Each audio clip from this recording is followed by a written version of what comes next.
La femme de Babaloukou veut divorcer. Oui, vous avez bien entendu. Et depuis que cette information circule, une question revient sans arrêt. Est-ce qu'une femme mariée à un marabout ou à un féticheur peut décider elle-même de mettre fin à la relation? Ou bien une fois qu'elle est entrée dans cette union, elle n'a plus le droit de faire marche arrière? Voilà la véritable question. Parce que selon ce qui se raconte, le problème viendrait du fait que Babaloukou aurait refusé de l'initier. Et c'est là que les avis commencent à s'affronter. Certains disent immédiatement que cette femme a parfaitement le droit de partir. Après tout, personne n'est obligé de rester dans une relation qui ne lui convient plus. Si elle estime qu'elle n'est pas heureuse, si elle estime qu'elle n'obtient pas ce qu'elle attend de son mariage, pourquoi rester? Mais d'autres personnes ne sont absolument pas d'accord. Elles posent une question très simple. Quand cette femme a accepté d'épouser Babaloukou, savait-elle ou non qui il était? Savait-elle ou non qu'elle épousait un homme qui possède ses propres principes, ses propres règles et sa propre manière de voir les choses? Si la réponse était oui, alors pourquoi vouloir aujourd'hui lui imposer quelque chose qu'il ne souhaite pas faire? Voilà la question qui divise tout le monde. Parce qu'au fond, personne n'oblige un marabout à initier quelqu'un. Personne ne peut lui imposer cela. Même si cette personne est sa femme, même si cette personne partage sa vie depuis plusieurs années, même si cette personne vit sous le même toit que lui.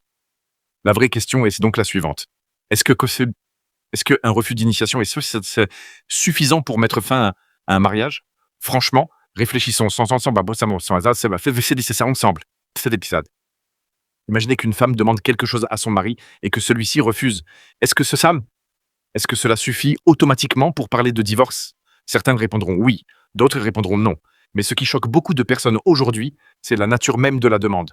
Car il ne s'agit pas d'une dispute ordinaire, il ne s'agit pas d'un problème d'argent, il ne s'agit pas d'une histoire de jalousie, il ne s'agit pas d'un conflit concernant les enfants.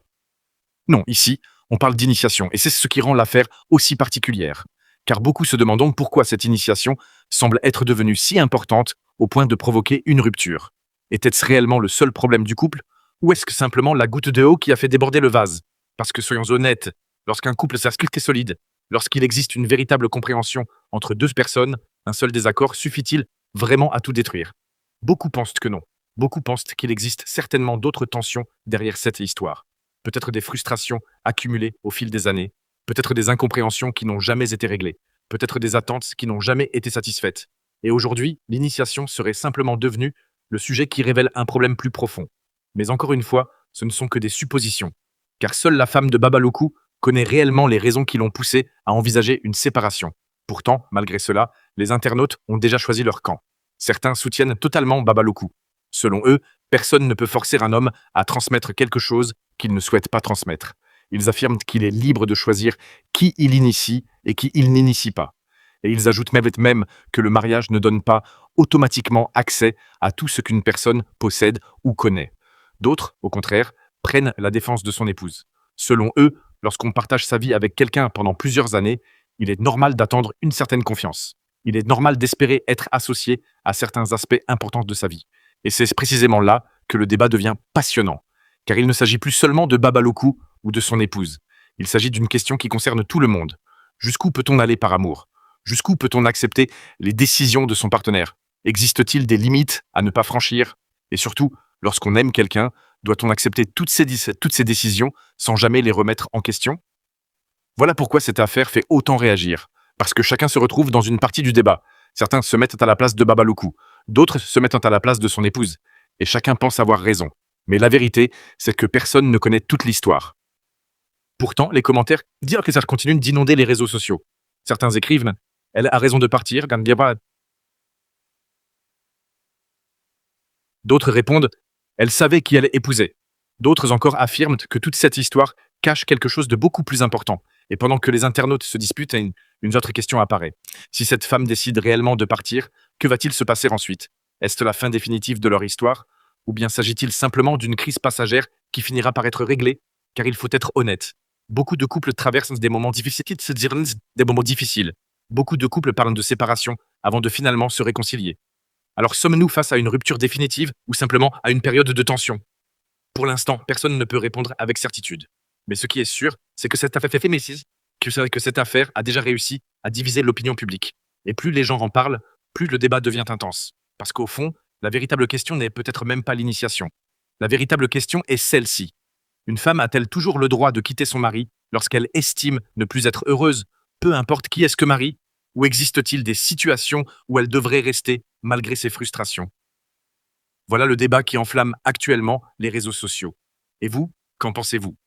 Si vous étiez à la place de cette femme, auriez-vous décidé de partir ou auriez-vous accepté le refus de votre mari?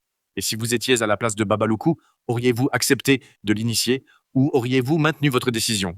Dites-le franchement, parce que cette histoire est loin d'avoir livré toutes ses réponses. Mais il y a une chose que beaucoup de personnes oublient de dire dans cette histoire.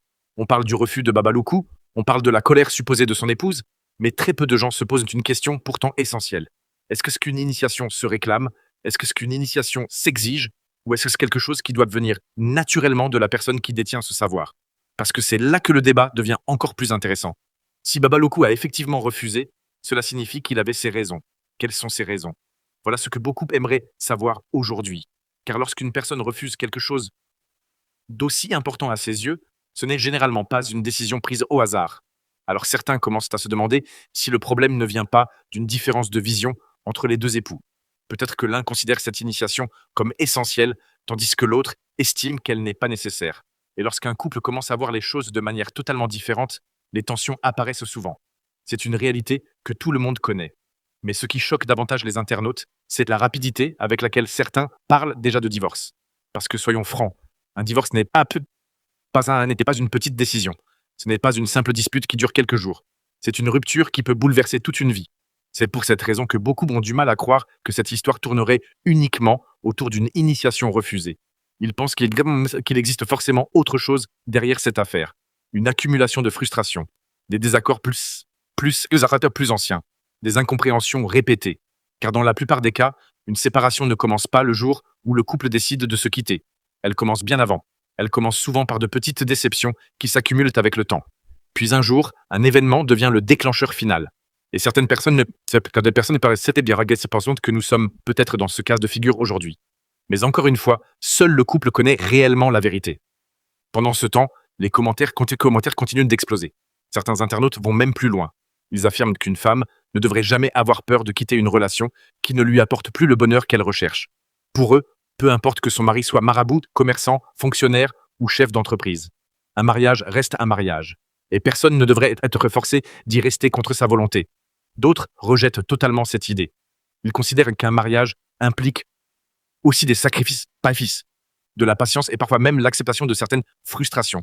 Selon eux, quitter son foyer à la première grande déception n'est pas forcément la meilleure solution. Voilà pourquoi les avis sont aussi partagés. Parce que chacun regarde cette histoire à travers sa propre expérience de la vie. Certains parlent avec leur cœur, d'autres parlent avec leur raison. Mais au final, personne ne détient la réponse parfaite. Et plus les discussions avancent, plus une autre question commence à émerger. Supposons que cette séparation ait réellement lieu. Qui perdrait le plus dans cette histoire? Babaloukou, son épouse ou les deux? Car lorsqu'un couple se sépare, il n'y a pas toujours un gagnant et un perdant. Très souvent, les deux parties ressortent blessées d'une telle situation. C'est pourquoi certains continuent d'espérer une réconciliation. Ils pensent qu'avant de parler de divorce, il faudrait peut-être chercher à comprendre les attentes de chacun, chercher à dialoguer, chercher à trouver un terrain d'entente.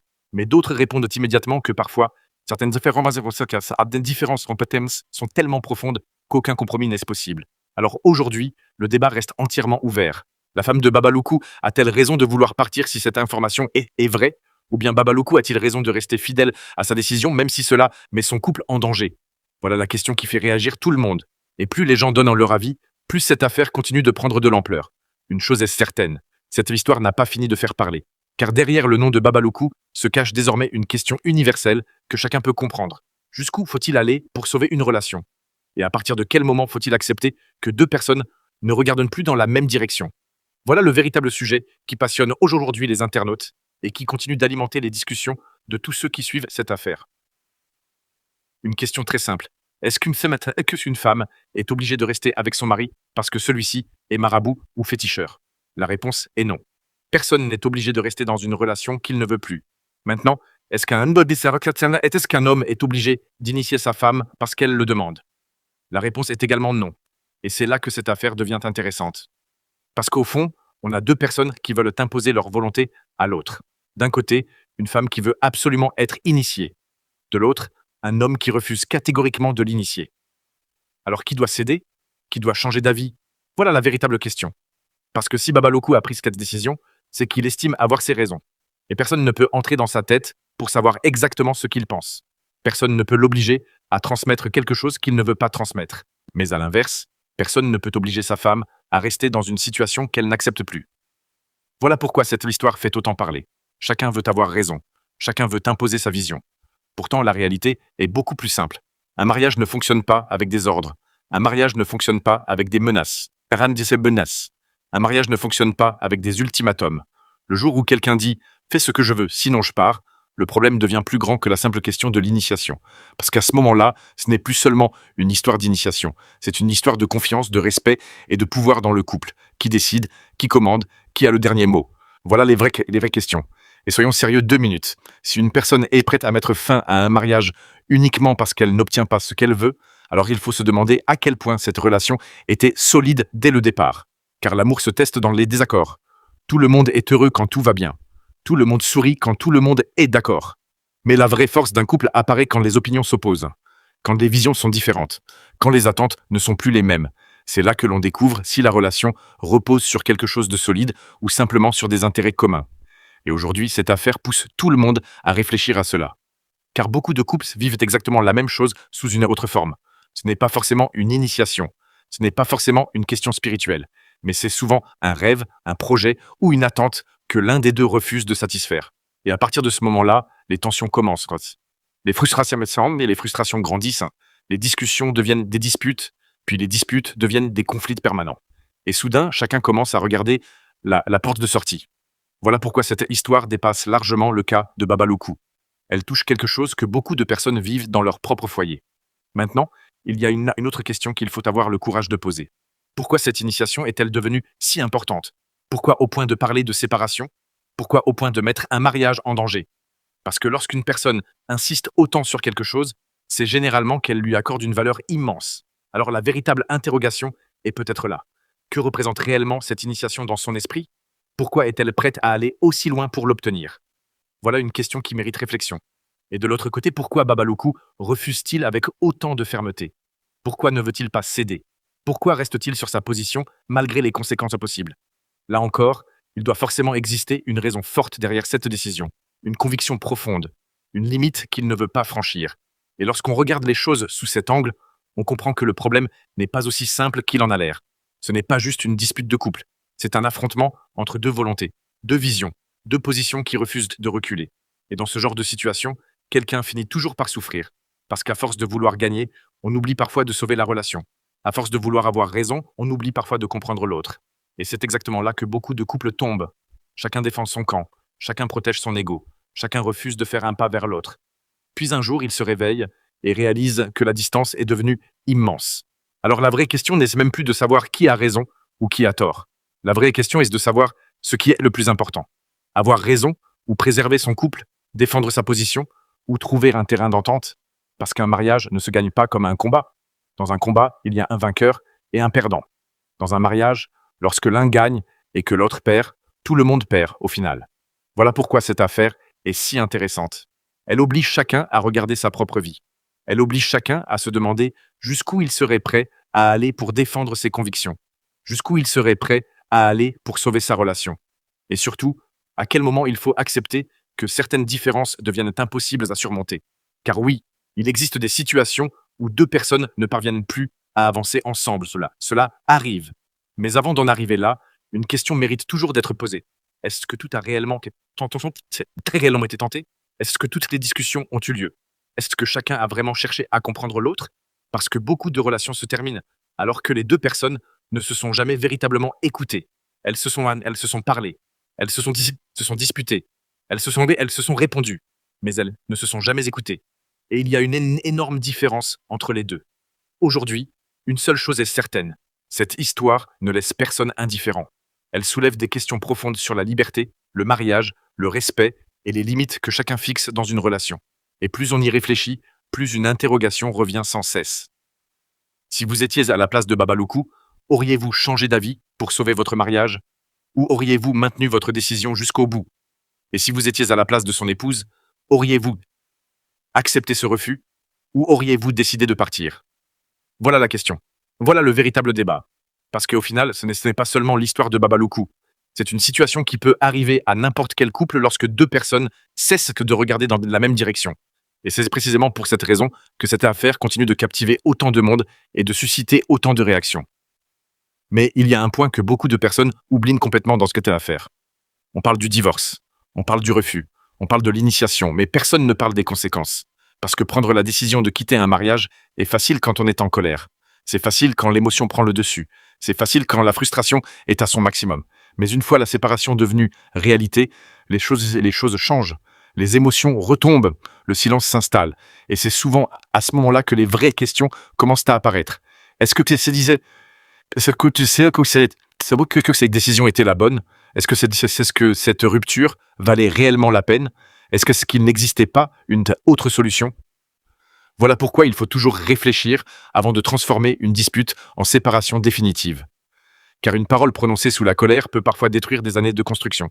Et soyons francs, si cette histoire est vraie, alors ce n'est plus seulement une question d'initiation. C'est devenu une question de fierté. Oui, de fierté. Parce qu'à partir du moment où chacun campe sur sa position, le problème devient beaucoup plus compliqué. Personne ne veut reculer. Personne ne veut faire le premier pas. Personne ne veut donner l'impression d'avoir perdu. Et c'est souvent ainsi que les relations se cassent. Non pas parce que l'amour a disparu, mais parce que l'orgueil a pris trop de place. L'orgueil pousse chacun à défendre sa position jusqu'au bout. L'orgueil pousse chacun à vouloir gagner. Mais encore une fois, dans un couple, gagner contre son partenaire ne sert à rien. Parce qu'à la fin, si la relation s'effondre, personne n'est réellement victorieux. Et c'est là qu'il faut poser une autre question. Supposons que Babaloukou décide finalement de changer d'avis uniquement pour éviter le divorce. Est-ce une bonne chose? Pas forcément. Parce qu'une décision prise sous la pression n'est jamais. Maintenant, il faut entrer dans le cœur du sujet. Parce que lorsqu'on parle d'initiation, on ne parle pas d'une simple cérémonie. On ne parle pas d'un simple événement. Dans l'esprit de nombreuses personnes, l'initiation représente une porte. Une porte qui ouvre l'accès à un savoir, à des connaissances et à une dimension spirituelle particulière. C'est pour cette raison que cette affaire attire autant l'attention. Parce que beaucoup de personnes se demandent pourquoi quelqu'un qui possède ce savoir déciderait de ne pas le transmettre à son épouse. Voilà la question qui revient sans cesse. Et plus on y réfléchit, plus le débat devient profond. Car la spiritualité est un domaine où tout le monde n'avance pas au même rythme. Tout le monde n'a pas les mêmes capacités. Tout le monde n'a pas les mêmes responsabilités. Dans de nombreuses traditions, celui qui détient un savoir spirituel ne le transmet pas simplement parce qu'on le demande.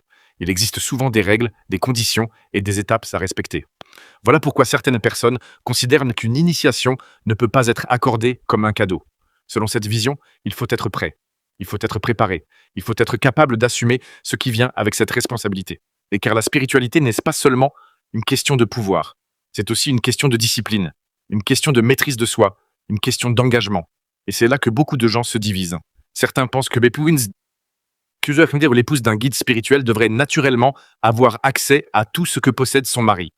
D'autres pensent au contraire que le mariage et la transmission spirituelle sont deux choses totalement différentes.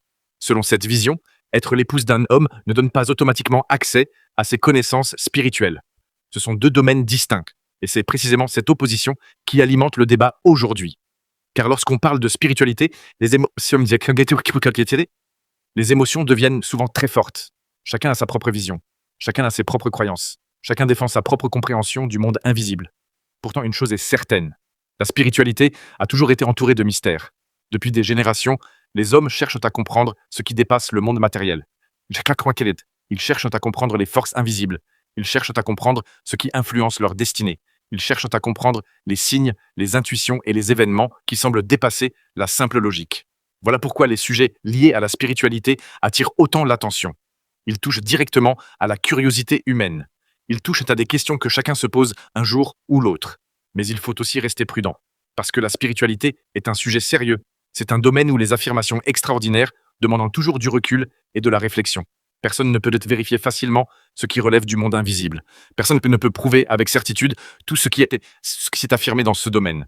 Voilà pourquoi chacun doit garder son esprit critique tout en respectant les croyances des autres. Et c'est justement ce qui rend cette affaire fascinante. Car elle mélange à la fois le mariage, les convictions personnelles et les questions spirituelles. 3 sujets qui provoquent toujours des débats passionnés. Aujourd'hui, certains regardent cette histoire uniquement sous l'angle du couple.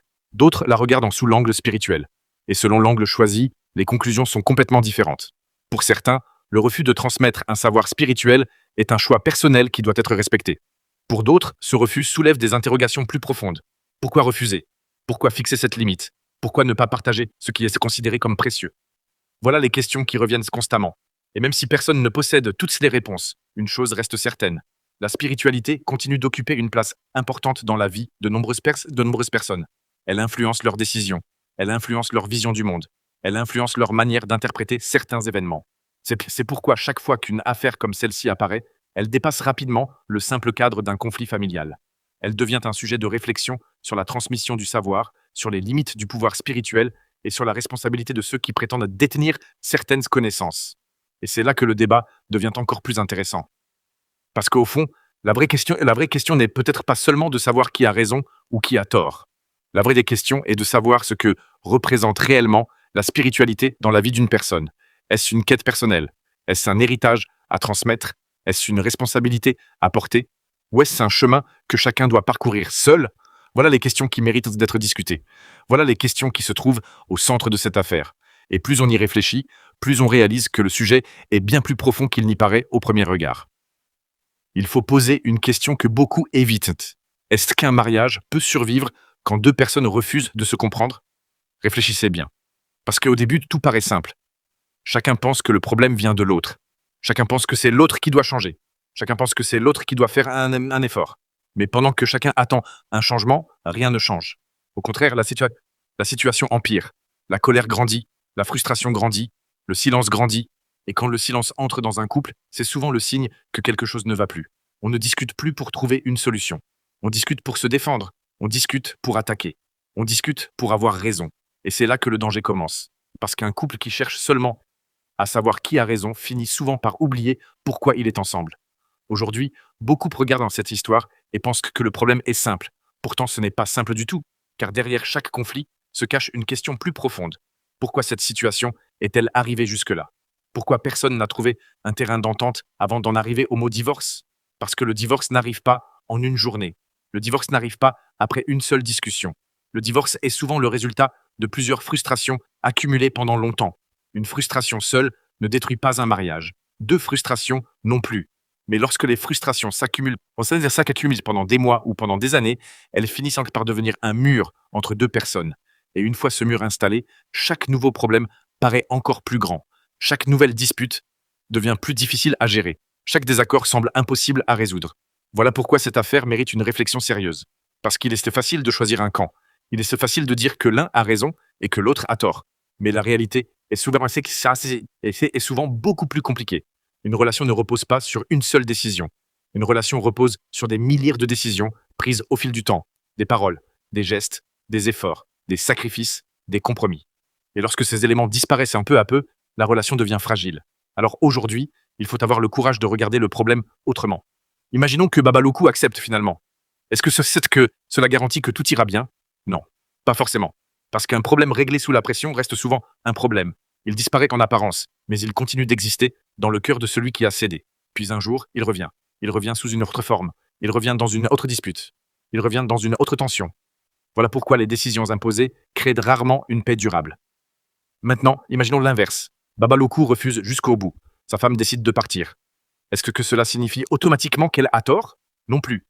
Parce qu'une personne a aussi le droit de quitter une relation qui ne lui convient plus. Personne n'est obligé de rester dans une situation qui le rend malheureux. Voilà pourquoi cette affaire est si difficile à juger. Car chacun possède un droit. Le droit de dire non. Le droit de partir. Le problème apparaît lorsque ces deux droits se retrouvent face à face. Et c'est exactement ce qui semble se passer aujourd'hui. Deux volontés, deux positions, deux personnes qui refusent de reculer. Et lorsque personne ne recule, le conflit continue. Pourtant, il existe une question encore plus importante. Cette relation est-elle encore basée sur l'amour ou seulement sur la volonté de gagner? Parce qu'il faut être honnête, beaucoup de couples tombent dans ce piège. Au début, ils cherchent une solution. Puis avec le temps, ils cherchent à gagner. Ils veulent prouver qu'ils ont raison. Ils veulent te prouver que l'autre a tort. Ils veulent sortir victorieux de la discussion. Mais encore une fois, dans un couple, la victoire peut parfois ressembler à une défaite. Car même si vous obtenez ce que vous voulez, vous pouvez perdre la confiance, le respect ou la complicité qui faisait la force de votre relation. Voilà pourquoi il faut toujours se méfier de l'orgueil. L'orgueil donne l'impression d'être fort. Mais parfois, il détruit ce qui avait le plus de valeur. Et regardez bien ce qui se passe dans beaucoup de relations. Les gens ne se quittent pas toujours parce qu'ils ne s'aiment plus. Ils se quittent parfois parce qu'ils ne savent plus communiquer. Ils ne savent plus écouter. Ils ne savent plus faire un pas vers l'autre. Chacun reste sur sa position. Chacun attend que l'autre cède. Puis les mois passent. Puis les années passent.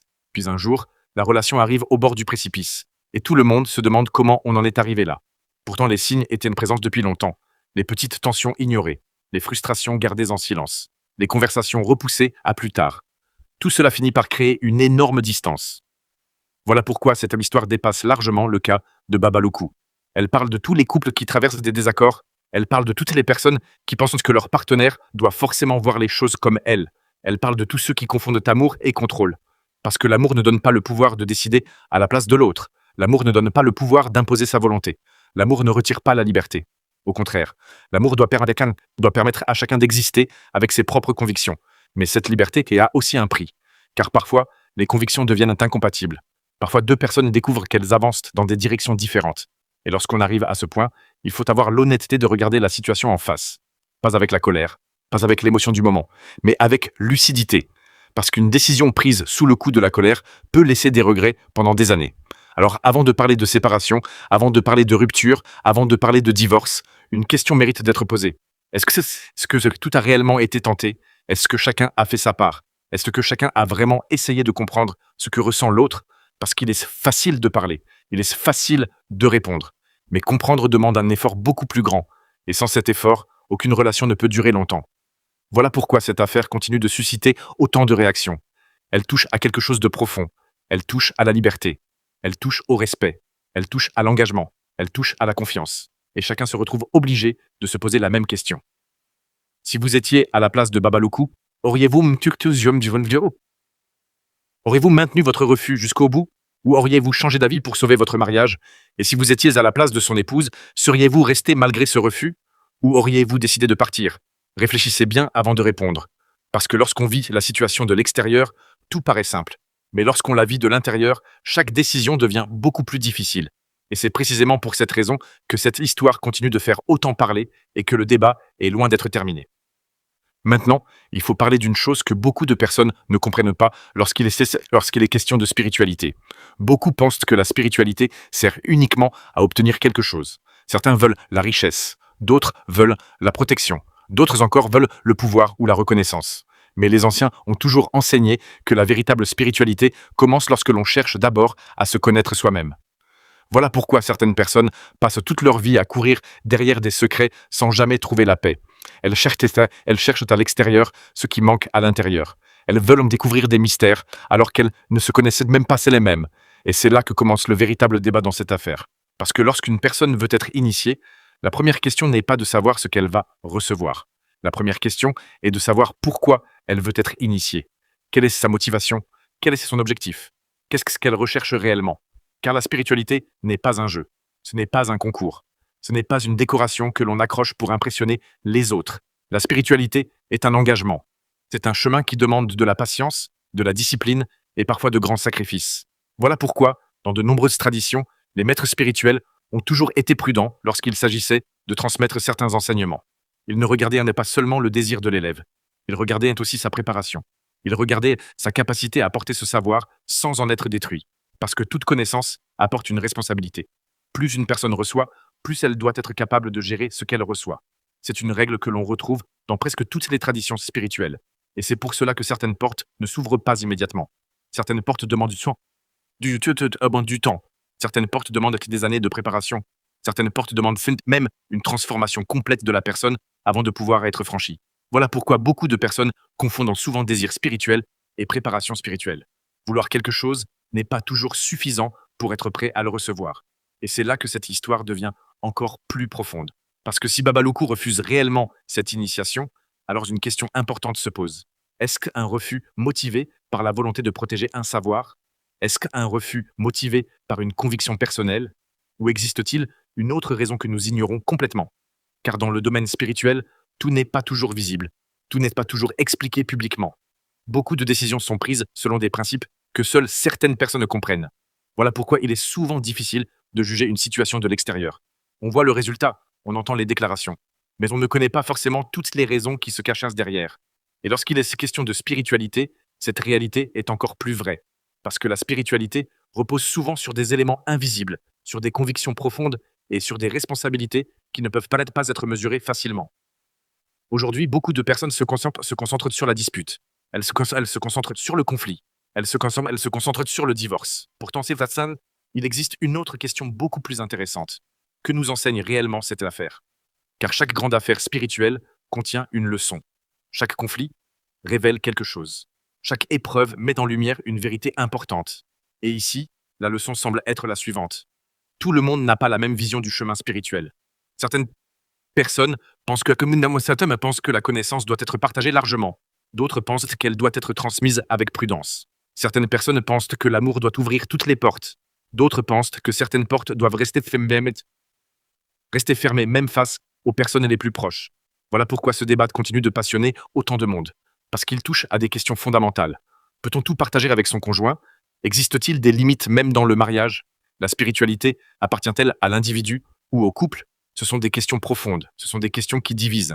Ce sont des questions auxquelles chacun répond selon sa propre expérience. Mais il y a une vérité que personne ne peut ignorer. La véritable force spirituelle ne se mesure pas au nombre de secrets que l'on connaît. Elle ne se mesure pas au nombre de cérémonies que l'on a suivies. Elle ne se mesure pas au nombre de personnes que l'on impressionne.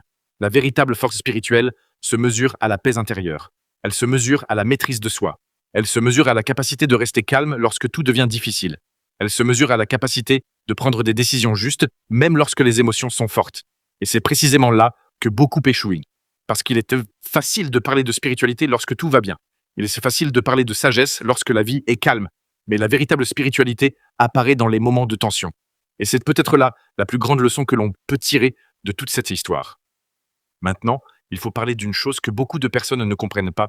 Ne comprennent pas lorsqu'il est question de spiritualité. Beaucoup pensent que la spiritualité sert uniquement à obtenir quelque chose. Certains veulent que la richesse, d'autres veulent la protection, d'autres encore veulent le pouvoir ou la reconnaissance. Mais les anciens ont toujours enseigné que la véritable spiritualité commence lorsque l'on cherche d'abord à se connaître soi-même. Voilà pourquoi certaines personnes toute leur vie à courir derrière des secrets sans jamais trouver la paix.